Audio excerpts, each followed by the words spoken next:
Mesdames, Messieurs, bonjour, bienvenue dans l'autre direct. Bonne semaine à tous. Aujourd'hui, je reçois Georges Fenech, député UMP du Rhône. Bonjour, merci beaucoup d'être avec nous aujourd'hui. Alors, il y a à peu près 10 jours maintenant, vous venez juste de commencer une mission d'information parlementaire sur la révision des condamnations pénales. Vous la menez avec Alain Touret, député de la majorité, député PRG. La question un peu globale, finalement, de cette mission, c'est comment éviter les erreurs judiciaires en France, parce qu'elles existent. C'est un peu ça l'esprit de votre mission? Oui, d'abord, moi je me réjouis que cette mission soit conduite à la fois par un représentant de la majorité, Alain Touret, et de l'opposition, moi-même. C'est une première sous cette législature. Oui. Et ça montre bien qu'il y a un consensus, tout de même, sur cette question. Et en plus, symboliquement, Alain Touret est avocat. Moi-même, je suis magistrat. Donc on a ce double regard. Et c'est pour nous deux, en tout cas, une mission importante et passionnante. En 2013, la Cour européenne des droits de l'homme a condamné 5 fois la France pour une décision de justice. C'est-à-dire que la justice française peut se tromper. Écoutez, l'erreur est humaine. La justice, ce n'est pas une science exacte non plus, c'est une science humaine. L'erreur est toujours un risque. La question qu'on doit se poser, c'est comment éviter au maximum que des erreurs puissent se produire.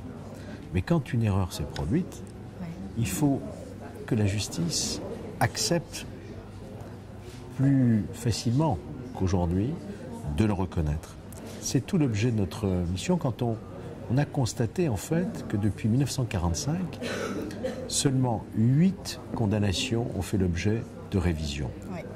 C'est un chiffre qui est vraiment très significatif dans l'idée, voilà, Patrick Diels, que la justice a du mal à reconnaître quelquefois ses erreurs. Et c'est vrai aussi qu'on est très attaché au principe de l'autorité de la chose jugée. Et c'est une erreur judiciaire trouble profondément l'ordre public. On se souvient des grandes erreurs judiciaires qui ont marqué même à travers les siècles.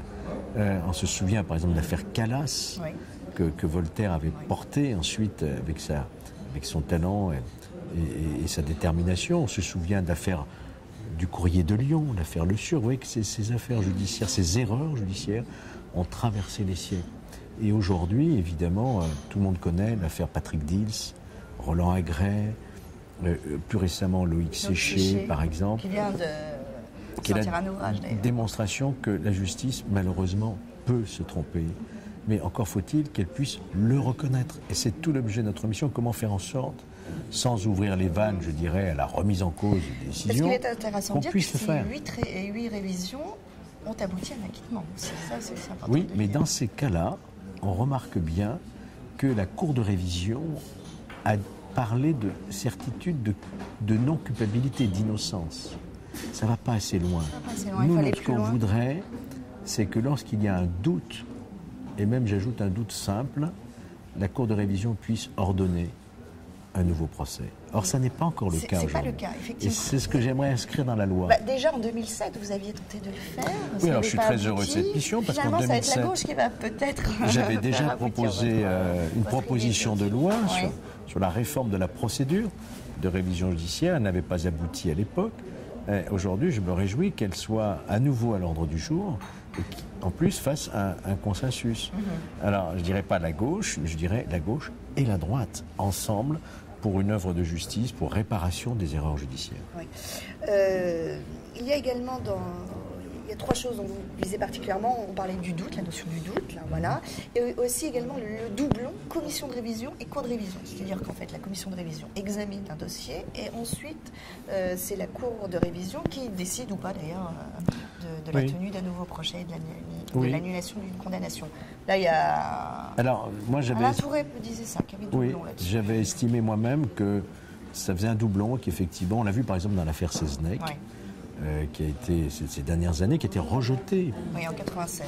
Un peu à la surprise générale par la Cour de révision, alors que la Commission avait fait part de ses doutes et avait demandé la révision. Le cas de Dany Le Prince aussi. Le cas de Dany Le Prince aussi. C'est exactement la même chose. Alors comment éviter ce hiatus? Est-ce qu'il ne faut pas réorganiser, faire qu'il n'y ait qu'une seule instance? La question est actuellement en débat.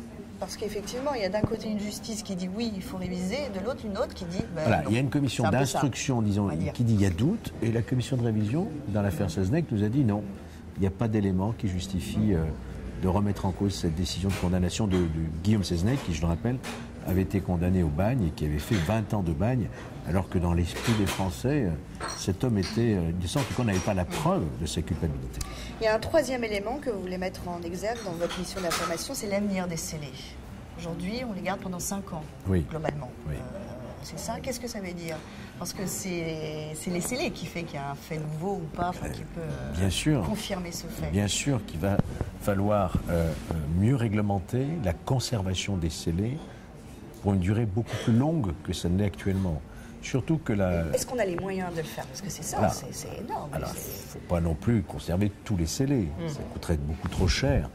Mais je pense qu'on peut trouver, notamment dans certaines affaires, moyen de conserver ne serait-ce que des preuves aujourd'hui qui sont, grâce au progrès de la science, qui peuvent être exploitées et qui seront peut-être encore mieux exploitées plus tard. On pense évidemment aux preuves ADN ou par exemple la voix aussi. Vous savez qu'aujourd'hui on fait beaucoup de progrès pour identifier les voix. Ouais, on l'a vu dans l'affaire Cahuzac. On l'a vu dans l'affaire Cahuzac, on l'a vu dans l'affaire Grégory aussi. Donc oui, notre mission s'intéresse à la conservation des scellés. Oui, mais il n'empêche qu'on a l'impression que la science avance, etc. Mais il n'empêche que ça ne permet pas de réviser d'autres procès, etc. Il y a aussi un problème là-dessus. Voilà, je crois que... Il y a un certain paradoxe. Aujourd'hui, on identifie davantage d'auteurs de viol, par exemple, 20 ans après, grâce à la preuve ADN. Il faut que cette preuve ADN permette aussi d'innocenter des gens qui ont pu être condamnés à tort. Aux États-Unis, on considère qu'il y a eu plusieurs centaines de condamnés qui ont été exécutés et qui aujourd'hui ne le seraient pas condamnés grâce à la preuve ADN. Alors la mission, le rapport de cette mission va être rendu à la fin de l'année, c'est cela à peu près. Voilà, on est en train de mener nos auditions. Voilà, c'est ça. Nous avons auditionné déjà le procureur général de la Cour de cassation, Denis Seznec, le petit-fils. Nous avons auditionné le cabinet du garde des Sceaux. Demain, dans les jours à venir, nous auditionnerons Robert Badinter, des avocats, comme l'avocat lyonnais François Saint-Pierre, qui était l'avocat de l'affaire Agnelet, qui pose un problème. La France a été condamnée d'ailleurs par la Cour européenne des droits de l'homme. Ça montre bien qu'il y a vraiment des problèmes dans notre procédure aussi. Donc à l'issue de ces auditions, courant décembre, nous proposerons une proposition de loi qui, j'espère, viendra en séance publique pour une loi, enfin, probablement au printemps de l'année prochaine. Alors, et parallèlement à ça, vous êtes aussi en train d'élaborer un ouvrage sur Christiane Taubira, c'est ça? Alors ça, c'est autre chose. Oui, là, je suis dans mon rôle de parlementaire d'opposition. Mais vous restez aussi... Je m'inquiète beaucoup des projets de réforme Taubira, notamment la suppression des peines planchées, par exemple.